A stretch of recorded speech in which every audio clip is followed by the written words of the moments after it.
All right, what's up? This is Tim Man at TimManBeats.com coming to you guys live today to kind of give you guys a very fast tutorial on how to find a sample or the keys to a sample that you are trying to recreate, replay, sample, whatever. You know how hip hop is. So to kind of keep you in the creating process, you always find a point where you're trying to find keys to a sample. There is a quicker method to find keys to a sample, in my opinion. You know, of course, everybody has different opinions, but I'm just going to give you a quick tool you can use that's kind of been sitting in FL Studios for a while that a couple people probably may have overlooked, but it's definitely been helping me for the last couple of tracks I've been making. So the tool is called Wave Candy, and first let me kind of prepare some things here. Going to solo the sample that I'm going to be using for this demonstration, and I'm gonna let you hear that. So that is the sample, just a quick little slice of something, but you know, I got to a point where I was trying to figure out certain keys in there, and I kept coming up wrong. So I always pull out my handy tool, which is Wave Candy, and if you don't have it, just go to your slots and go to more plugins and see if you can find it inside your search function, but it should be there. It is by default in FL Studios already. Here it is, Wave Candy comes up. It looks like this. At first it looks like a regular thing. I'm saying that spectral graph, I could be wrong, but whatever. It just shows you the frequency in a different way, but if you expand it at the edges, it comes out in a different way, and you see hertz and all these different little things here. So what you want to do is expand the dB range. I'm sorry, don't expand the dB range, expand the scale, and it brings up the scale. And I like to put this on 2048 bands because it kind of looks a little better to me.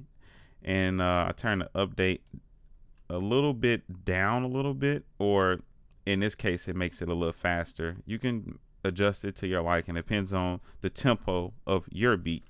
And I'm just going to play the sample first.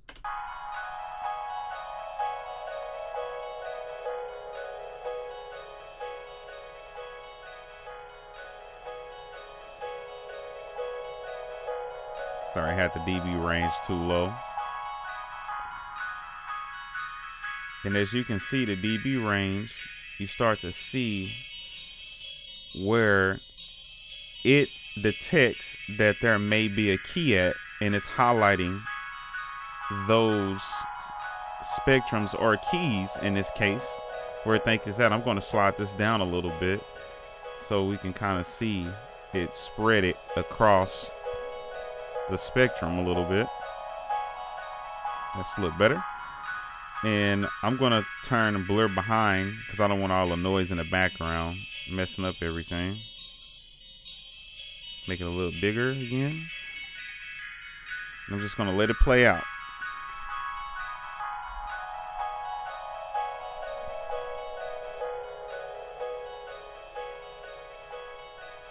Going to freeze it for a second, turn off the sample. So what you get here is a couple of key designations that it thinks that the key may be. It could be a little bit off, but in my experience, it tends to be pretty accurate. But anyway, so now that we have this, we can see that there's a key in B4. There's maybe a key in C sharp, maybe a key in D sharp, and maybe a key in F sharp. And no, I'm not looking at these keys. You can, I do know those, but as you highlight a key here, it shows up down here in this section. So watch this section as I click on the key. As you see, the key is G sharp, C sharp, D sharp,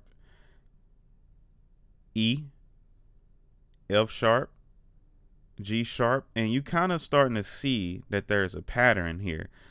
So as you're doing that, you should probably, well, not probably, you should have open a Nexus, and you should be copying down these keys.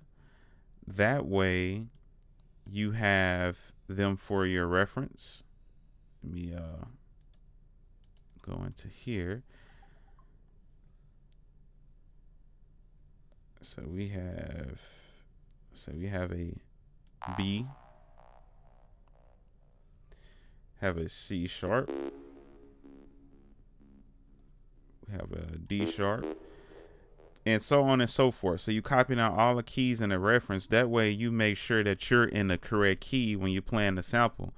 And as you can see, I already have ghost notes on, and it's kind of already helped me play out the sample. And I kind of give you guys an example here, is that where it actually helped me out, and it could definitely help you out when keeping your beat sounding cohesive and not sounding just everywhere. So I'm going to unsolo that.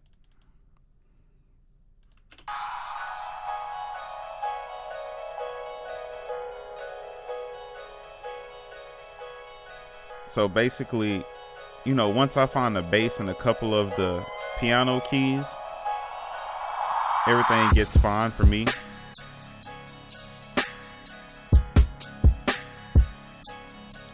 As you can see here, you see the same pattern: C sharp, G sharp, F sharp, D sharp, C sharp, same exact pattern. There's no difference, and it happened to be correct. Sometimes it is off, but a lot of times it's spot on. You know, my bass note was C sharp.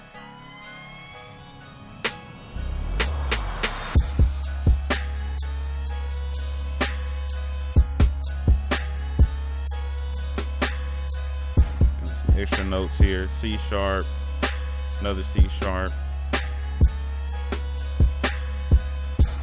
It even helped me pitch a sound effect correctly, even though the sound effect is not quite pitched correctly, but it helped me pitch the sound effect correctly.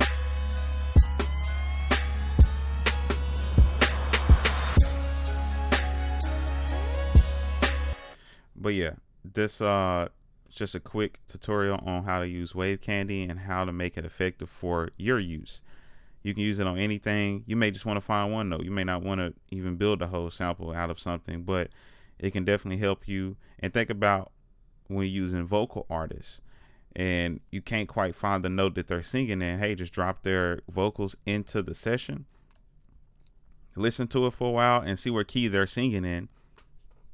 Then you use a program like Melodyne Auto Tunes to correct their pitch to the pitch of the sample, your beat, and it just keeps everything cohesive. But anyway, just a quick tip given to you from me with love.